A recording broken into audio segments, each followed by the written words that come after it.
मैं हूं अंजलि और आप देख रहे हैं PRJ न्यूज। विस्थापन का दर्द, मेहनत की बुनियाद पर आपदा का पहरा, अब सरकार का सहारा। लीला देवी ने बताया कि किसी ने सपने में भी नहीं सोचा था कि गांव के ऊपर भूस्खलन होगा। अभी तक हमारी आंखों को यकीन नहीं हो रहा है कि उनका गांव तबाह हो गया है। गांव के साथ कई यादें जुड़ी थी जो अब मलबे में दब गई हैं। आखिरकार कब तक राहत शिविर में रहना पड़ेगा? दीपक श्रियाल, घनसाली। टिहरी जिले के भिलंगना ब्लॉक के आपदाग्रस्त तिनगढ़ गांव के लोग बेघर हैं। 4 दिन पहले तक उनके पास सब कुछ था, खेती बाड़ी और अपना मकान। गांव में रौनक थी, हर किसी के चेहरे पर मुस्कान थी, भविष्य को लेकर सपने बुने थे। अब सब कुछ छूट गया, शरणार्थी जैसी स्थिति है। आपदा के कारण उम्मीदों में विराम लग गया है।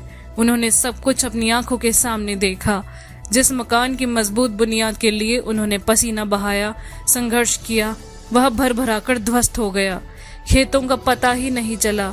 अब उनकी आंखों में सिर्फ आंसू हैं। भविष्य को लेकर न कोई महत्वाकांक्षा है, न ही उम्मीद, बस दिन कट रहे हैं। टकटकी सरकार पर है कब विस्थापन होगा, कब नए सिरे से वह अपनी नई पारी का ताना बाना बुनेंगे, इसका भी अंदाजा नहीं है।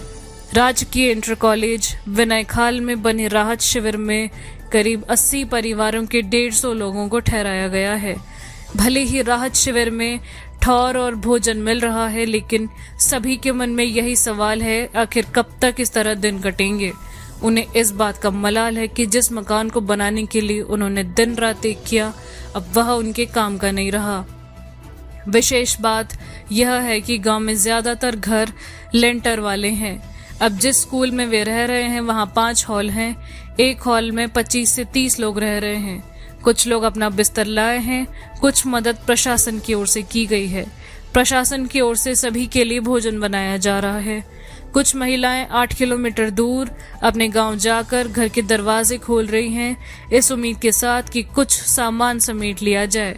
इस गांव के ज्यादातर लोगों की आजीविका कृषि और पशुपालन है।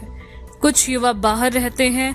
आपदा की खबर सुनकर वे भी अपनों का हाल लेने राहत शिविर में आ रहे हैं। सुचिता देवी और उनके शांति प्रसाद राहत शिविर में गुमसुम बैठे हैं। सुचिता देवी ने बताया कि उन्होंने दिहाड़ी करके और उनके पति ने होटल में मेहनत कर गांव में अपना मकान बनाया था, लेकिन वह मलबे में दब गया। कभी सोचा भी नहीं था ऐसा होगा। अब उन्हें दूसरों के भरोसे रहना पड़ेगा। 85 साल की कमली देवी की आंखें नम हैं।